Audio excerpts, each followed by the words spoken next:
Realtist Real Talk Podcast. And hello, fellow Realtists. I am Amber Lewis. And I'm Rob Pascal. And we are your Realtist Real Talk Podcast team. And today we have two of your vice presidents here with us. Ashley Thomas, first vice president, and Courtney Jones, third vice president. Welcome, gentlemen. Good afternoon. Welcome. So we're here at D.C. Congressional Black Caucus. How y'all feeling? Empowered. Feeling great. You know, we love to take part of this every year, so it's great.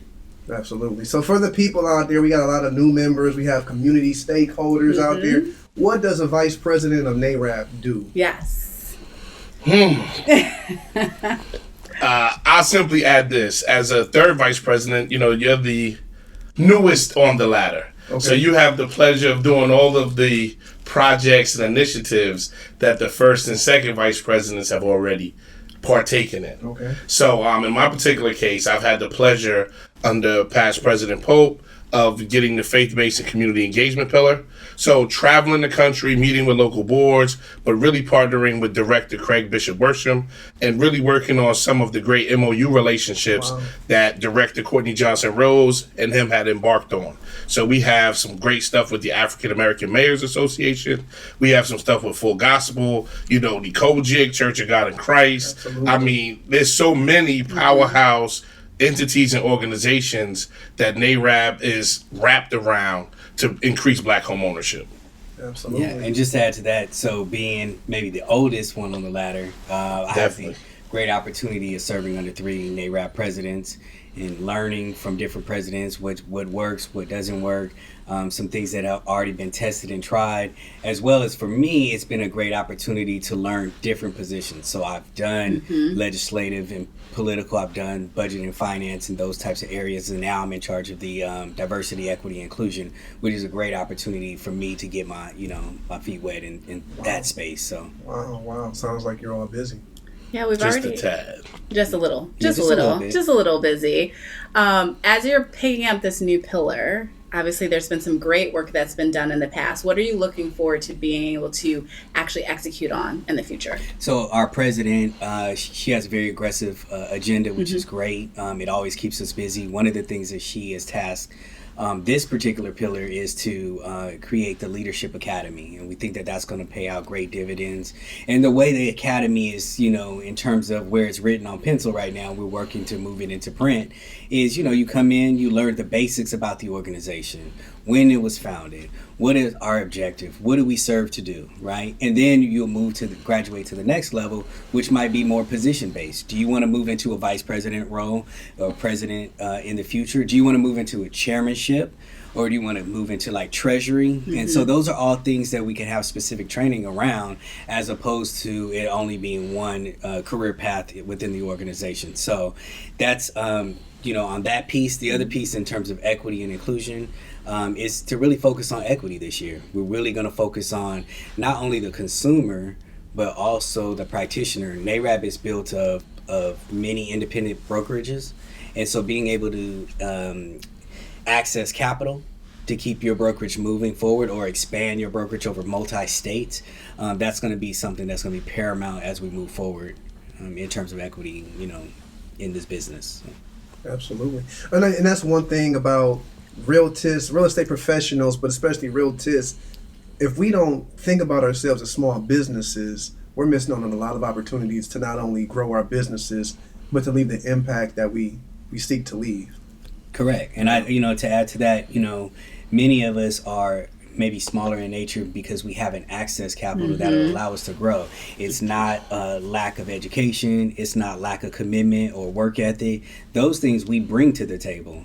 But if you don't really understand, if you're moving your brokerage from commission closing to commission closing, you might have not taken advantage of accessing capital that could have opened up many different doors and opportunities. Absolutely. So, and speaking on relationships as well, we've built relationships with Divine Nine, like you said, AMA, the African American mayors, and now on Friday, tomorrow actually, we're signing 2 more MOUs with Delta Sigma Theta and Phi Beta Sigma. So I can see that it's growing, and I can see the impact that's being made, and I can tell you that I'm excited about it personally. No, listen, I brag with the other vice presidents because we're very competitive. And, you know, the faith-based pillar, we hand-to-hand combat pillar.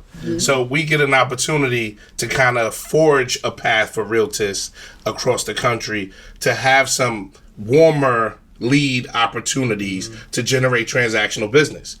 So if you have our government and politics pillar fighting policies to open up the doors and spigot, if you will, for blacks to have an easier path or less expensive path to home ownership. Then you have our generational wealth pillar that also charts a path to open up the educational opportunities that exist for different age bands of us as black families. And then you know, we have the diversity, equity, inclusion piece, which is huge for us. Because when you talk here, Vice President Thomas talk, I think we really haven't gotten it all the way that if you had a business line of credit of $250,000, what would that do for a realtist office? Right. Right? You have staff, transactional coordinator. You have some means to float some things. Well, we hit COVID.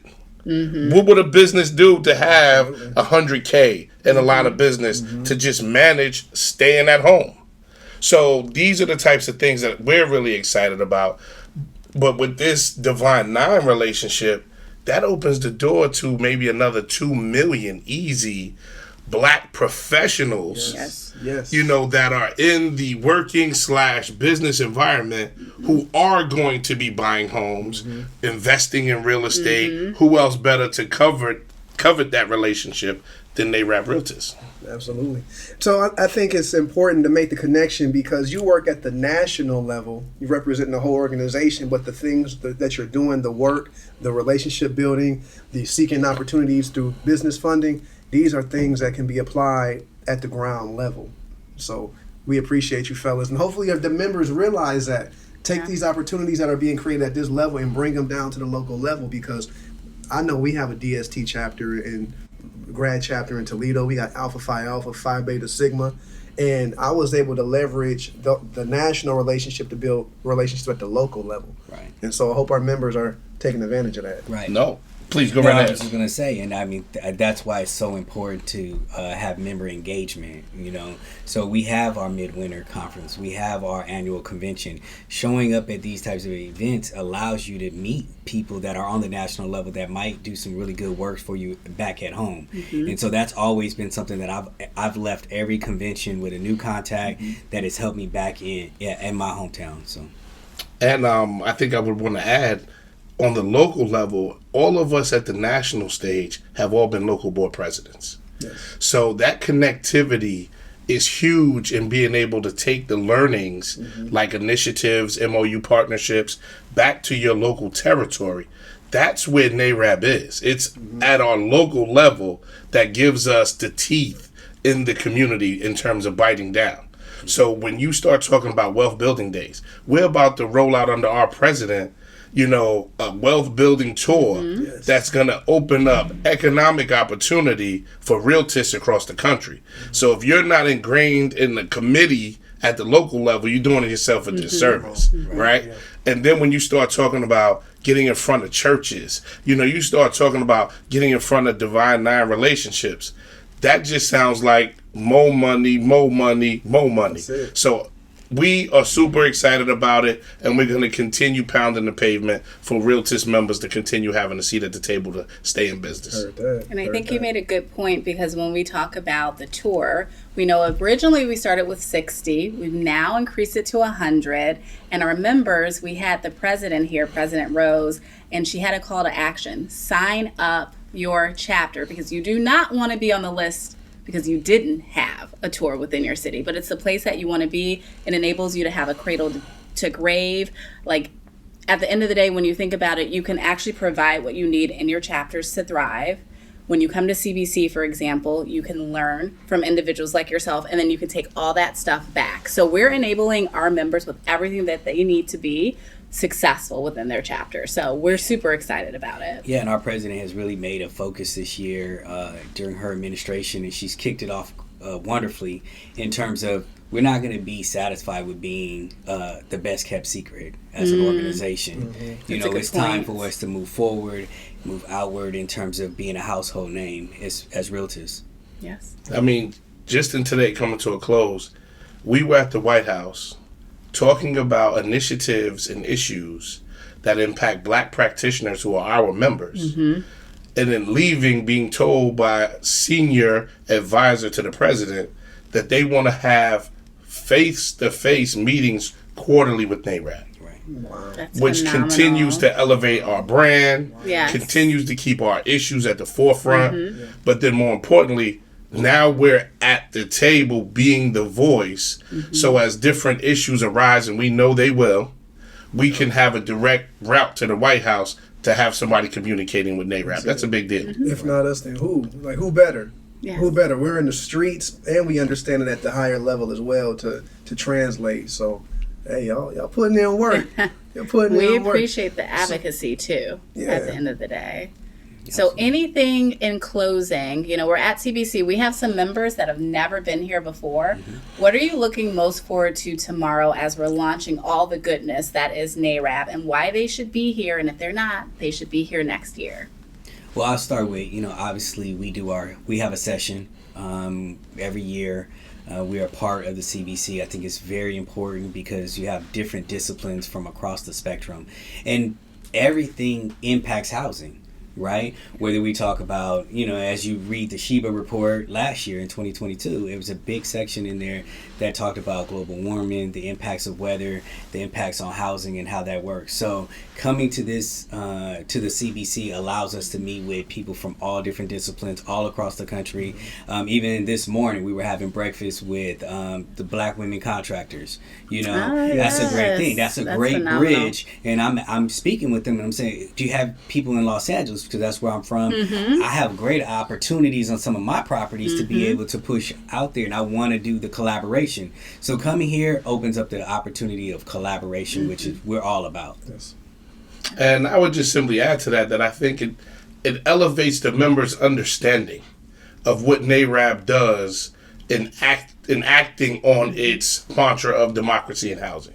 Because if you're not here to see it and see that hand-to-hand combat that has to take place, where we're watching our president have conversation on behalf of the members' bank account benefit, right? So if you're not here to see it, when you have different Congress folks coming in and engaging with NAREB on our issues in our session, as Vice President Thomas talked about, how do you get that flavor if you're not here? Right. So it's critical to be at the NAREB session at a minimum. But just being here at CBC to see the advocacy work being done, I think it's good for our members to get that, because advocacy has to be done at the local level. Right? So you need to be able to take this, leverage the Sheba report, and repeat this at home. Heard that. Well, thank you. We got to get y'all rolling, because you got something to do Places right now. to be. We have a reception. So We're just excited you made it here with us. long time coming. We thank you. Long time coming. Glad to have been Well, here. we here. We won't touch it. We appreciate y'all. Yes. Thank you. Thank you. Gentlemen. Won't be the last time. No. Not at all. Yeah.